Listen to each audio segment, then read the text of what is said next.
Hello everyone, welcome to doctor Amit Kumar YouTube channel. Doctor Amit Kumar YouTube channel में आप सबका स्वागत है।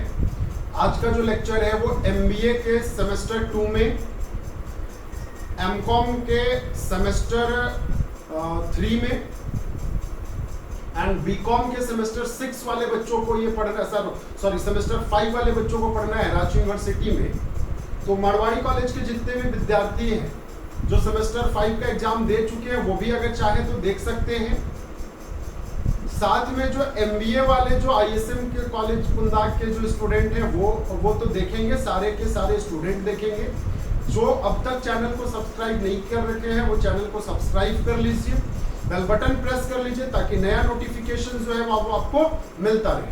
और साथ में वीडियो को लास्ट तक देखेंगे। अगर आपको वीडियो पसंद आए तो आप एक लाइक बटन जरूर प्रेस कर देना ताकि नेक्स्ट वीडियो बनाने वक्त मेरे को मोटिवेशन जो है वो मिलता रहेगा। चलिए, तो ऐसा है एलिमेंट ऑफ कॉस्ट, क्योंकि आज ये सेकेंड लेक्चर है। मैंने इसका पहला लेक्चर आपको ऑलरेडी दे रखा है, तो मैंने वहां पे क्लासिफिकेशन ऑफ कॉस्ट करा था, तो मैं आज फिर से वही बात करता हूं, classification of cost. Classification of cost तो ऐसा है, मैंने कॉस्ट में क्लासिफिकेशन जो किया था वो सबसे पहला जो केस किया था अकॉर्डिंग टू बिहेवियर। ये मेरा पहला था, क्या था? According to behaviour. तो बिहेवियर के हिसाब से कॉस्ट को मैंने 3 पार्ट में बांटा था। पहला तो आपका फिक्स्ड कॉस्ट था, दूसरा था आपका वेरिएबल कॉस्ट था, और last one is your semi variable cost. Last क्या था बताना? तो लास्ट था आपका सेमी वेरिएबल कॉस्ट, या तो फिर इसी का दूसरा नाम था सेमी फिक्स्ड कॉस्ट। तो आपका जो है बिहेवियर वाइज के हिसाब से बांटा गया था। अब आज के क्लास में जो मैं बात कर रहा हूं वो अकॉर्डिंग टू कॉस्ट ऑब्जेक्ट के हिसाब से बात कर रहा हूं। ठीक है, अकॉर्डिंग टू कॉस्ट ऑब्जेक्ट। अगर कॉस्ट ऑब्जेक्ट के हिसाब से बांटे, हम कॉस्ट ऑब्जेक्ट के हिसाब से बांटे, या इसी को हम लोग बोलते हैं, कॉस्ट ऑब्जेक्ट ना लिख करके हम इसको बोलते हैं ट्रेसेबिलिटी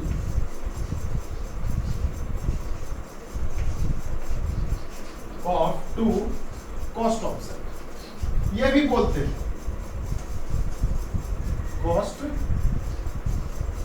ऑब्जेक्ट। ठीक है, ट्रेस करना।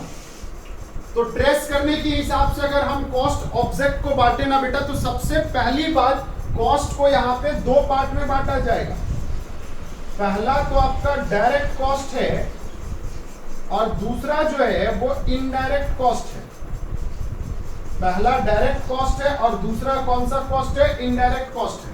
देखो, डायरेक्ट कॉस्ट में कुछ पार्ट वेरिएबल के भी हो सकते हैं, कुछ पार्ट फिक्स्ड के भी हो सकते हैं। इनडायरेक्ट कॉस्ट में भी वैसे ही हो सकता है, कुछ पार्ट वेरिएबल के, कुछ पार्ट फिक्स्ड के भी होते हैं, ऐसा कोई जरूरी नहीं है। तो मैं एक बात बता दूं सर, इसको थोड़ा अच्छे से एक्सप्लेन कर दो। मैं ऐसा करता हूं, इसको नोट डाउन कर लेंगे। मैं इसको मिटा रहा हूं क्योंकि ए मैंने बता रखा है, मैं बी आज की क्लास में डिस्कस करूंगा। तो सबसे पहला बी में हेडलाइन अगर हमने दिया अकॉर्डिंग टू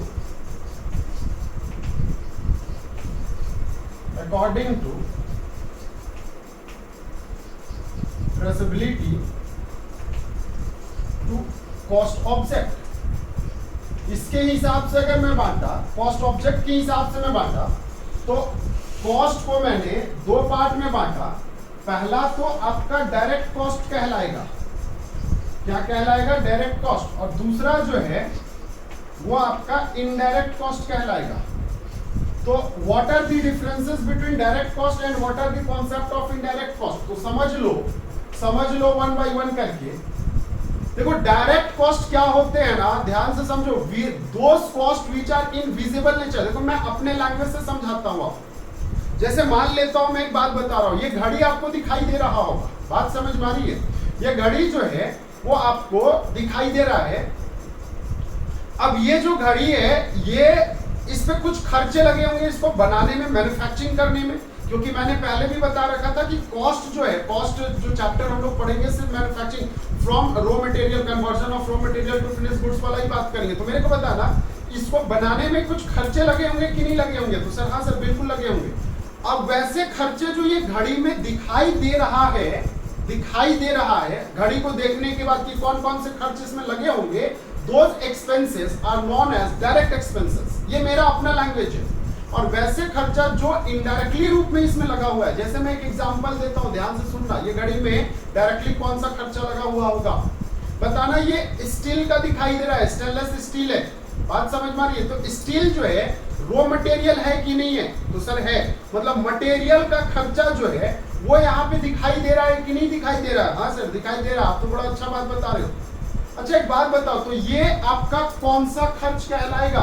डायरेक्ट कॉस्ट कहलाएगा। मतलब यहाँ पे वैसे मटेरियल जो डायरेक्टली आपको दिखाई दे, तो इसको हम लोग डायरेक्ट मटेरियल के नाम से जानते हैं। जैसे मेरे को एक बात बताना, मैंने जो शर्ट पहन रखा है ये मैंने सिलवाया था, तो सिलवाने के लिए मैंने कपड़े यूज किए होंगे, तो कपड़ा जो यूज किया मेरा वो कौन सा मटेरियल? Direct material. लेकिन जो यहाँ पे थ्रेडिंग कर रखा है लोगों ने, थ्रेड का जो खर्चा है, थ्रेड, क्योंकि वो एक कपड़े को दूसरे कपड़े से जोड़ने के लिए खर्चा लग रखा है। क्या मैं ये बोलूंगा कि ये थ्रेडिंग का कॉस्ट लगा है? नहीं, मैं डायरेक्टली बोलता हूँ कि कपड़े का और सिलाने का कॉस्ट क्या लगा था। जैसे जब हम रोटी बनाते हैं तो रोटी में ना बेकिंग पाउडर यूज किया जाता है, खाने वाला सोडा यूज किया जाता है। मेरे को एक बात बताना, कभी भी कोई बोलता है कि सोडा वाला खाना देना या रोटी देना? नहीं, सोडा जो है वो इंग्रेडिएंट जो है वो उसका एक पार्ट है।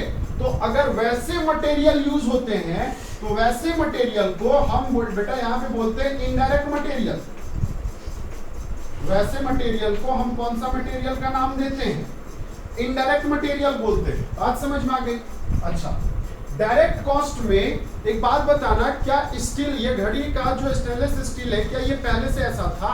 नहीं, ये तो आपका क्या हुआ होगा, ऑटोमेटिकली जो है ये आपने कोई लेबर के हेल्प से, ठीक ना, लेबर के हेल्प से आपने क्या किया होगा, इसको बनाया होगा। तो जब लेबर के हेल्प से आप बनाए होंगे तो मेरे को एक बात बताना, क्या आप यहाँ पे डायरेक्ट लेबर जो है ये यूज कर रहे होंगे कि नहीं कर रहे होंगे? बताओ, डायरेक्ट लेबर। लेकिन एक बात बताना, ये फैक्ट्री में लगा हुआ था, जिस फैक्ट्री में इसका मैन्युफैक्चरिंग हो रहा था उस फैक्ट्री में आपने बहुत सारे गार्ड लगा रखे इसको ये करने के लिए, बात समझ, ऑब्जर्व करने के लिए। तो मेरे को एक बात बताना, क्या ये गार्ड का खर्चा यहाँ पे दिखाई दे रहा है आपको? वैसे खर्च, वैसे एक्सपेंसेस, हो सकता है गार्ड की जगह आपने कैमरा लगा रखा होगा, तो ये इनविजिबल नेचर है। मतलब वैसे लेबर को हम लोग इनडायरेक्ट लेबर बोलते हैं, वो इनडायरेक्ट लेबर बोलते हैं। आज समझ में आया? मतलब जो इनविजिबल होते हैं। अच्छा, इसके अलावे एक और भी बात मैं बताना, इस स्टील का मैन्युफैक्चरिंग कंपनी जो है वो आपका दिल्ली में है, लेकिन इसका जो माइंस है वो कोलकाता में। बताना, स्टील को कोलकाता से दिल्ली ले जाने के लिए कैरेज इनवर्ड देना पड़ेगा कि नहीं देना पड़ेगा? देना पड़ेगा। वो तो दिखाई दे रहा है ना, क्योंकि हम जान रहे हैं कि इसका मैन्युफैक्चरिंग, जैसे कोयला का बात कर रहा हूँ मैं, झारखंड से कोयला पूरे इंडिया में सप्लाई किए जाते हैं। तो जो भी मैन्युफैक्चरिंग कंपनी, हमको पता होता है कि कोयला के लिए उसने कैरेज इनवर्ड दिया होगा, तो वो आपका डायरेक्ट एक्सपेंसेस के नाम पे जाना जाएगा। कौन सा नाम पे जाना जाएगा? Direct expenses. लेकिन एक बात बताओ, ये वॉच को बेचने के लिए, सोल्ड आउट करने के लिए मैंने एडवर्टीजमेंट खर्चा किया। जरूरी है कि हमारे जितने भी प्रोडक्ट्स आते हैं वो सारे पे एडवर्टीजमेंट खर्चे किए जाते हैं? तो नहीं, आंसर इज नो। तो वैसे एक्सपेंसेस जो इनविजिबल है वो आपका इनडायरेक्ट एक्सपेंसेस होता है। अब जैसे इसी में मैं एक बात और बता दूं आपको, एक बात और बता दूं, ये सारे का joint combination of all direct labour, direct material, direct labour, direct expenses, ये टर्म एज प्राइम कॉस्ट। ये बेटा आपका क्या कहलाता है? प्राइम कॉस्ट कहलाता है। ध्यान से समझने वाली बात है, ये प्राइम कॉस्ट कहलाता है। Is it clear? ये प्राइम कॉस्ट कहलाता है। जब ये प्राइम कॉस्ट कहलाया तो इसका कहने का मतलब हम ये नहीं बोल सकते हैं, देखो तो, therefore direct cost is equal to prime cost. Direct cost जो है वही आपका क्या है? प्राइम कॉस्ट है कि नहीं है? क्योंकि हमने ऊपर में डायरेक्ट कॉस्ट को क्या किया था, क्लासिफाई किया था। अब इसी को मैंने क्या डाल दिया, प्राइम कॉस्ट डाल दिया। और मजेदार बात ये है कि ये सारे को हम लोग ओवरहेड के नाम से जानते हैं। ओवरहेड, तो इनडायरेक्ट कॉस्ट को ओवरहेड के भी नाम से जाना जाता है। Is it clear? ओवरहेड के नाम से जाना जाता है।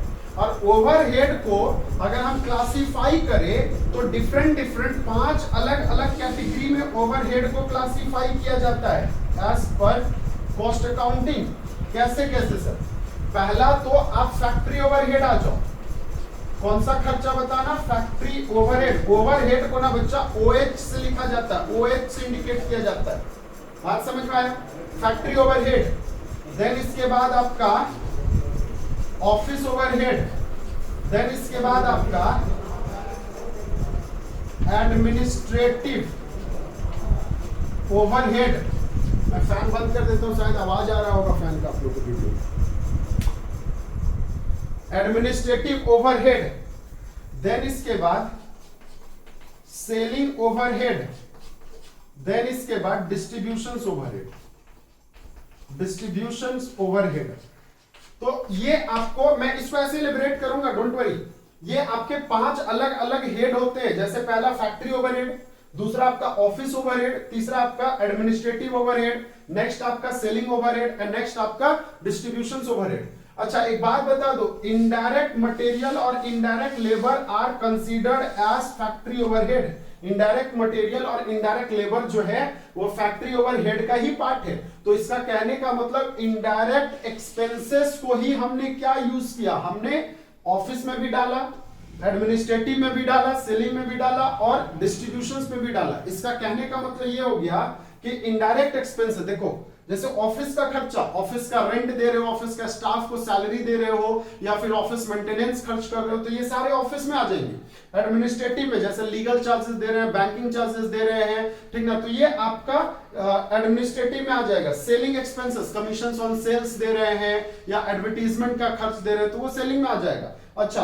डिस्ट्रीब्यूशंस में आपका क्या आ जाएगा? जैसे अगर आपने फ्री सैंपल दिया, डिलीवरी वैन का आपने सैलरी दिया, ठीक है, उसका रेम्युनरेशन दिया, उसका रेंट दिया, हायर किया था, तो वो आपका distributions overhead. Is it clear? तो ये एलोकेट किए जाते हैं डिफरेंट वे ये में। Is it clear? Different part में। तो ये हमारा कॉस्ट ऑब्जेक्ट था। बेसिकली कॉस्ट ऑब्जेक्ट में यही दो कॉस्ट है, डायरेक्ट कॉस्ट और इनडायरेक्ट कॉस्ट। ये मैंने आपको बोनस में पढ़ा दिया, ठीक ना, क्योंकि ये अभी आपको आएगा, बाद में आएगा ये चीज। चलिए इसको नोट डाउन करेंगे। मैं नेक्स्ट क्लासिफिकेशन करता हूं कंट्रोलेबिलिटी के हिसाब से।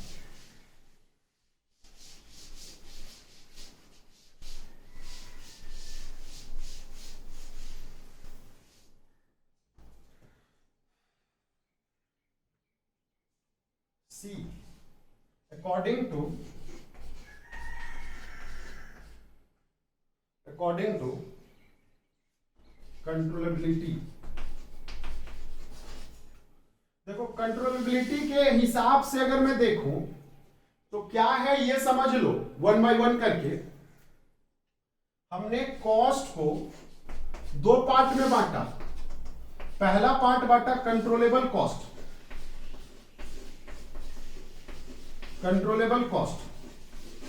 और दूसरा पार्ट में बांटा अनकंट्रोलेबल कॉस्ट। तो बेटा एक है आपका कंट्रोलेबल कॉस्ट, एक है आपका अनकंट्रोलेबल कॉस्ट। वैसे एक्सपेंसेस जिसको आप कंट्रोल कर सकते हैं, जिसको आप क्या कर सकते हैं बताना, कंट्रोल कर सकते हैं। वैसे एक्सपेंसेस को जिस पर आपका कंट्रोल हो, जैसे प्रिडिक्टेड एक्सपेंसेस जो होते हैं, प्रिडिक्टेड एक्सपेंसेस जो पहले से आप प्रिपेयर रहते हो, और अनप्रिडिक्टेड एक्सपेंसेस जो होते हैं जिसका प्रिडिक्शंस आप नहीं लगा पाते हो। अनप्रिडिक्टेड एक्सपेंसेस जैसे लॉस ऑन एबनॉर्मल लॉस वाले जो एक्सपेंसेस होते हैं, आप एक्सीडेंट कर गया, गाड़ी आपका कहीं से माल ले जा रहा था, कैरेज इनवर्ड था या कैरेज आउटवर्ड था, एक्सीडेंट कर गया ऑन दी वे में, या फिर कुछ नेचुरल कैलामिटीज हुए, उसमें आपको कुछ लॉसेस हुए, तो ये सारे चीज जो है आपके क्या है, अनकंट्रोलेबल कॉस्ट है।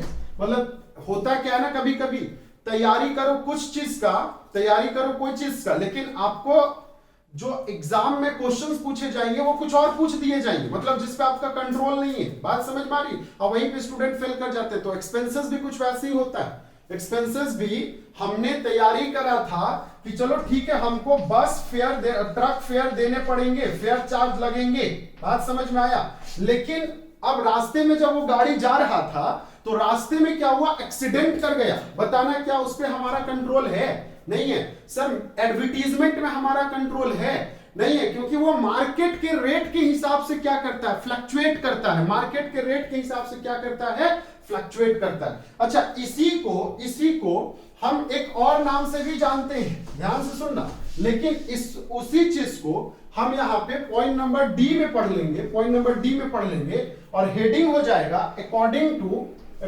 To normality. According to normality.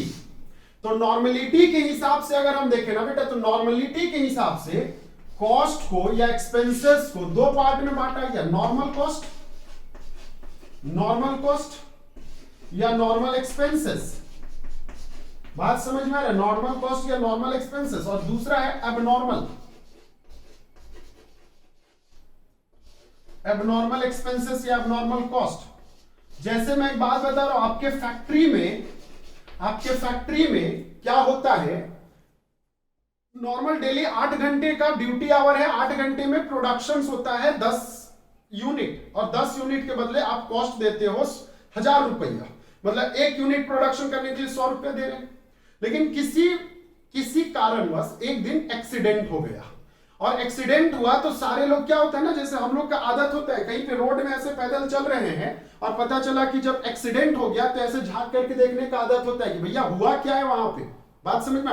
तो उस दौरान हम जो अपना मेन मोटो था उससे हम भटक गए और दूसरे मोटो में आ गए। मतलब हमको जाना था अपना मैन्युफैक्चरिंग काम करने, लेकिन वो काम ना करके हम ऐसे ताक रहे, झांक रहे यहाँ पे। बात समझ में आ रही? तो जब वो काम हम कर रहे हैं तो हमने जो मेन मोटो था वो मोटो तो कंप्लीट किया नहीं, तो जिसके वजह से हमारा आउटपुट कम हो गया।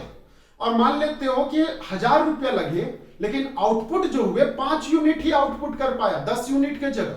बताना अब कॉस्ट जो है 200 रुपया पड़ गया कि नहीं पड़ गया? मतलब वैसे एक्सपेंसेस अब नॉर्मल एक्सपेंसेस में आ जाते हैं। वैसे एक्सपेंसेस कौन से एक्सपेंसेस में आ जाते हैं? अब नॉर्मल एक्सपेंसेस में आ जाते हैं। बात समझ में आया? तो वो आपका अनकंट्रोलेबल एक्सपेंसेस भी हो सकता है, डोंट वरी। अनकंट्रोलेबल एक्सपेंसेस भी उसी को बोलते हैं जिसपे आपका कंट्रोल नहीं होता है।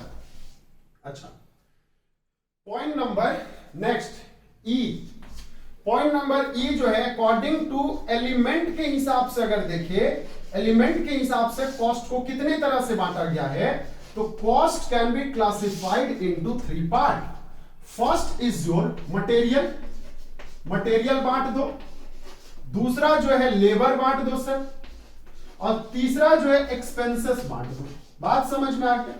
एक्सपेंसेस बांट दो। तो अब क्या है, मटेरियल का 2 पार्ट हो गया, मटेरियल का 2 पार्ट, एक तो डायरेक्ट, दूसरा इनडायरेक्ट।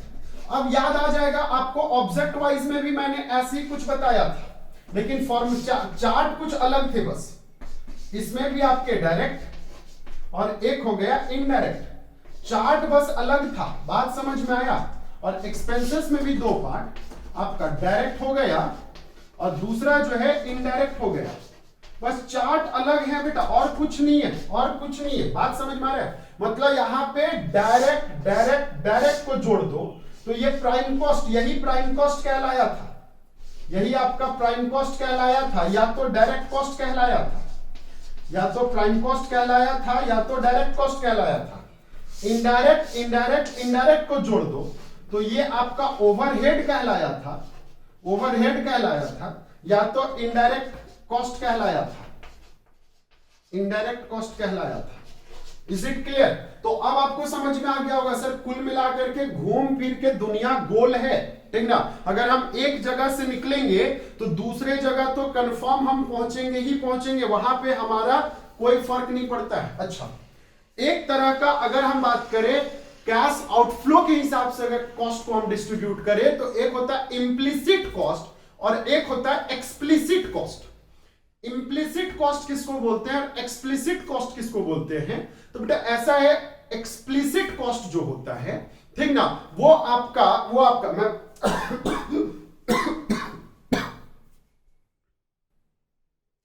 थोड़ा खांसी आ गया था, कोई बात नहीं। मैं एक और बात बता देता हूं, लास्ट केस है मेरा पॉइंट नंबर एफ, क्योंकि ये भी बहुत इंपॉर्टेंट है। Point number F, according to cash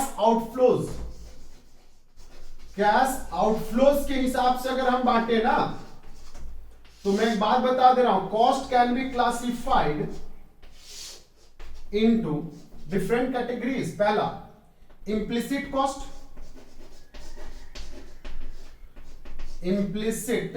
cost और दूसरा होता है बेटा एक्सप्लिसिट कॉस्ट। देखो एक्सप्लिसिट कॉस्ट ऐसे, इम्प्लिसिट कॉस्ट को ना हम लोग इंप्लाइड कॉस्ट भी बोलते हैं, इंप्लाइड कॉस्ट, या तो हम इसको इकोनॉमिक कॉस्ट भी बोलते हैं, याद रखना, इकोनॉमिक कॉस्ट भी बोलते हैं, इसी का दूसरा नाम इकोनॉमिक कॉस्ट भी होता है। इम्प्लिसिट एक्सप्लिसिट कॉस्ट समझ लो तो आपको ये समझ में आ जाएगा। एक्सप्लिसिट कॉस्ट वैसे कॉस्ट को बोला जाता है, जैसे इंटरेस्ट ऑन डिबेंचर्स हो गया, पोस्टेज हो गया, रेंट हो गया, स्टेशनरी हो गया, इंटरेस्ट ऑन लोन हो गया, ये सारे के सारे एक्सप्लिसिट कॉस्ट है। मतलब वैसे expenses which are recorded in the books, जो आपके बुक्स में रिकॉर्ड किए जाते हैं, जो आपका अपना खर्चा है। इम्प्लिसिट कॉस्ट कहने का मतलब इंप्लाइड कॉस्ट होता है। वैसे कॉस्ट जो इकोनॉमिकल कॉस्ट है, वैसे एक्सपेंसेस वो जो आपका इन्वॉल्व जो है डायरेक्टली कैश पेमेंट पे नहीं होता है। देखो ये हम लोग कैश आउटफ्लो इसलिए बोलते हैं क्योंकि एक्सप्लिसिट कॉस्ट जो है ये directly involve in cash payment, ये कैश पेमेंट पे डायरेक्टली इन्वॉल्व होते हैं। बट अगर हम इसका बात करें तो ये not involved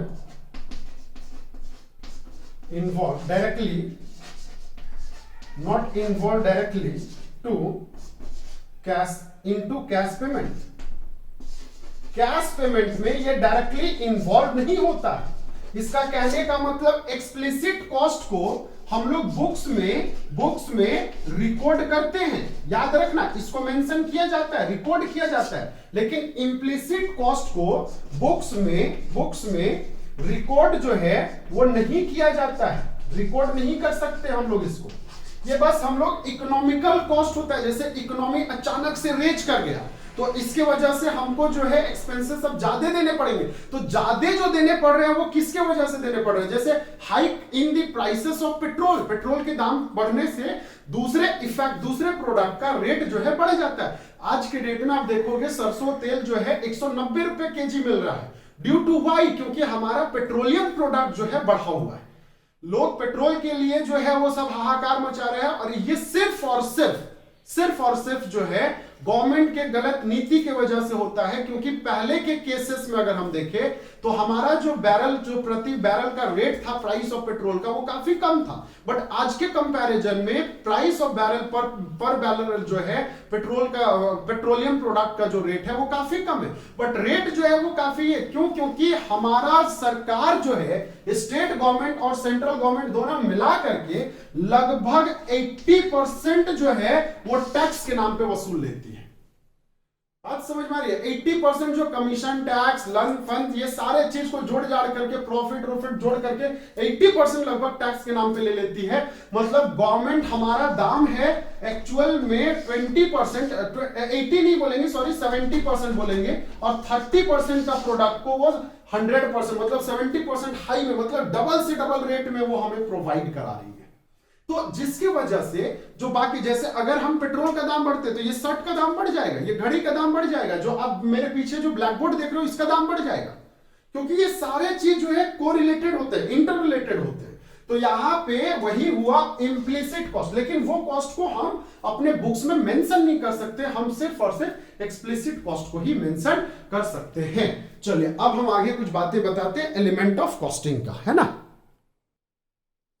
तो अब देखो मैं एक बहुत इंटरेस्टिंग बात बताने जा रहा हूं, कंप्यूटेशन ऑफ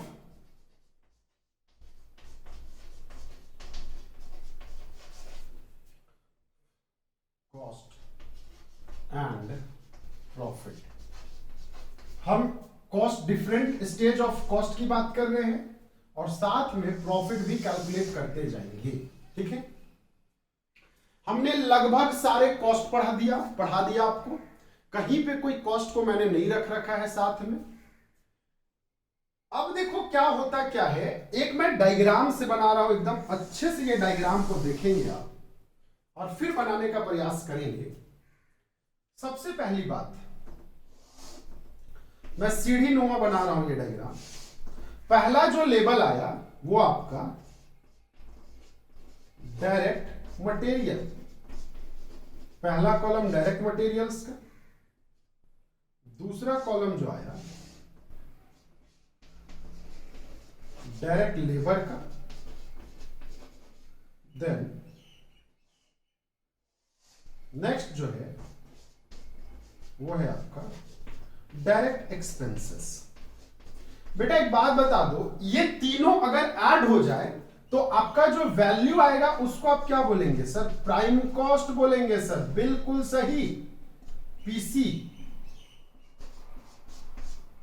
या फिर डायरेक्ट कॉस्ट बोलेंगे। क्या बोलेंगे बताना? डायरेक्ट कॉस्ट बोलेंगे। Is it clear? सर ये तो पढ़ लिया हमने, अब इसके आगे बता दो, सीढ़ी बनते जाएगा। देखो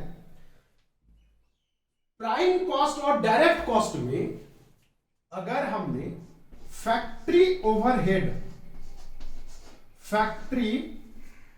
ओवरहेड को अगर हमने जोड़ा, फैक्ट्री ओवरहेड को जोड़ा, तो हमारा जो वैल्यू आएगा वो इसको हम लोग बोलेंगे वर्क कॉस्ट बोलेंगे। क्या बोलेंगे बताना? वर्क कॉस्ट बोलेंगे, या तो फिर फैक्ट्री कॉस्ट बोलेंगे, फैक्ट्री कॉस्ट बोलेंगे। Is it clear? ध्यान से सुनना, prime cost plus factory overhead, prime cost plus factory overhead, जो वैल्यू आएगा बाहर उसको हम लोग क्या बोलेंगे? वर्क कॉस्ट बोलेंगे या फैक्ट्री कॉस्ट बोलेंगे। अच्छा सर ये भी समझ में आ गया। अब इसके आगे आ जाओ, ऑफिस, याद करिए, and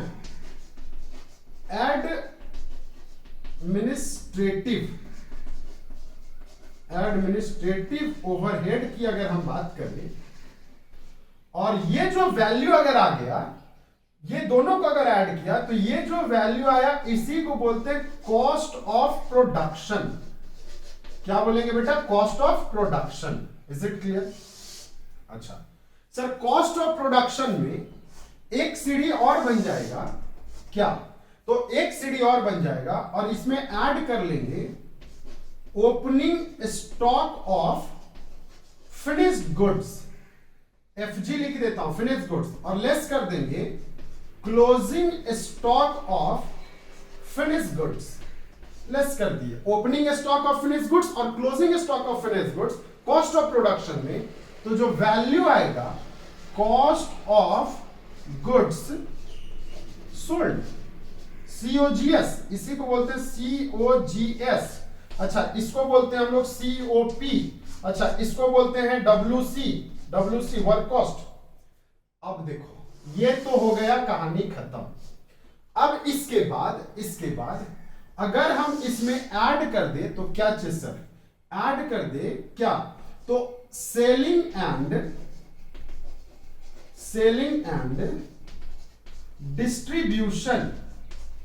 distributions overhead, selling and distributions overhead. तो जो वैल्यू बाहर निकल के आएगा इसको बोलेंगे हम लोग कॉस्ट ऑफ सेल्स। क्या बोलेंगे बेटा? कॉस्ट ऑफ सेल्स, COS बोलेंगे। अच्छा यही कॉस्ट ऑफ सेल्स जो है, मैं ऊपर का इसको मिटा देता हूं, इसको आप लोगों ने लिख लिया होगा क्योंकि थोड़ा स्पेस कंजस्टेड करेगा ये। यही चीज कॉस्ट ऑफ सेल्स में अगर मैंने यहां पे सेल्स टैक्स जोड़ दिया, क्या जोड़ दिया बताना? सेल्स टैक्स के जगह आज के डेट में GST जुड़ जाता है। तो अगर GST हमने जोड़ लिया तो जो वैल्यू आएगा ये वैल्यू कहलाएगा टोटल कॉस्ट। क्या कहलाएगा? Total cost. और मजेदार बात ये है टोटल कॉस्ट में हमने अगर सेलिंग प्राइस क्वेश्चन में दे रखा है, सेलिंग प्राइस अगर क्वेश्चन में दे रखा है तो जो वैल्यू बाहर आएगा वो या तो प्रॉफिट होगा या तो लॉस होगा। What are the differences? Either आपका ये वैल्यू जो है selling price, the differences between selling price and cost price is your profit और लॉस, ठीक ना। तो ये आपका एसपी से इंडिकेट किया जाएगा, ये टोटल कॉस्ट से इंडिकेट किया जाएगा। And that are the summary of cost. यही आपका क्या है, समरी ऑफ कॉस्ट का समरी है। और इसी को लेकर के हम लोग फ्यूचर्स में आगे बढ़ेंगे और यही चीज हमारा बेस होगा, ठीक है ना। यही हमारा एलिमेंट ऑफ कॉस्ट भी कहलाता है कि हमने जो कॉस्ट को क्लासिफाई किया। मैं अगेन आई विल रिपीट, सबसे पहले डायरेक्ट मटेरियल, डायरेक्ट लेबर और डायरेक्ट एक्सपेंसेस तीनों जुड़ गया तो क्या निकला, प्राइम कॉस्ट और डायरेक्ट कॉस्ट। प्राइम कॉस्ट और फैक्ट्री ओवरहेड को जोड़ा तो क्या निकला, वर्क कॉस्ट या फैक्ट्री कॉस्ट। फैक्ट्री कॉस्ट और वर्क कॉस्ट को जोड़ा तो क्या निकला, ऑफिस एंड एडमिनिस्ट्रेटिव कॉस्ट। और ये आपका कॉस्ट ऑफ प्रोडक्शन निकल गया। कॉस्ट ऑफ प्रोडक्शन में हमने opening stock of finish goods को ऐड किया और लेस किया closing stock of finish goods, तो क्या निकला, cost of goods sold. Cost of goods sold में हमने सेलिंग एंड डिस्ट्रीब्यूशन ओवरहेड को जोड़ दिया तो क्या निकला, cost of sales. Cost of sales में हमने सेल्स टैक्स और जीएसटी को जोड़ा तो क्या निकला, टोटल कॉस्ट। टोटल कॉस्ट में हमने प्रॉफिट और लेस को जोड़ दिया या लेस कर दिया तो क्या निकला, सेलिंग प्राइस। एक बात मैं बता दूं, नोट में डाल करके ओवरहेड जो है, ओवरहेड में ऑल्सो नॉन एज, ओवरहेड में also known as on cost. क्या बोला जाएगा, ऑन कॉस्ट के नाम से भी जाना जाता है ओवरहेड को, याद रखना। जैसे हम यहां पे फैक्ट्री ओवरहेड के जगह फैक्ट्री ऑन कॉस्ट बोल सकते हैं, या तो फैक्ट्री को हम लोग वर्क्स ओवरहेड भी बोलते हैं। क्या बोलते हैं बेटा, वर्क्स ओवरहेड। तो हम वर्क्स ऑन कॉस्ट भी बोल सकते हैं। तो देखो, वर्क ऑन कॉस्ट और वर्क कॉस्ट में डिफरेंस है। क्या डिफरेंस है, वर्क ऑन कॉस्ट में सिर्फ फैक्ट्री का खर्चा दिखाई देगा, लेकिन वर्क कॉस्ट में फैक्ट्री का खर्चा के साथ साथ प्राइम कॉस्ट भी दिखाई देगा। यही डिफरेंस है। Is it clear? तो चलिए आज के लिए बस इतना ही। मैं नेक्स्ट क्लास जो है इसका आगे अपलोड कर दूंगा आप लोगों को, ठीक है। और जितने भी जो आईएसएम कॉलेज एमबीए के जो विद्यार्थी हैं वो सारे कॉलेज के स्टूडेंट जो है इसको देखेंगे। और साथ में मैं कल लाइव आ जाऊंगा आप लोगों के सामने और लाइव आकर के मैं सिलेबस डील कर दूंगा। Is it clear? चलिए मिलता हूं नेक्स्ट क्लास।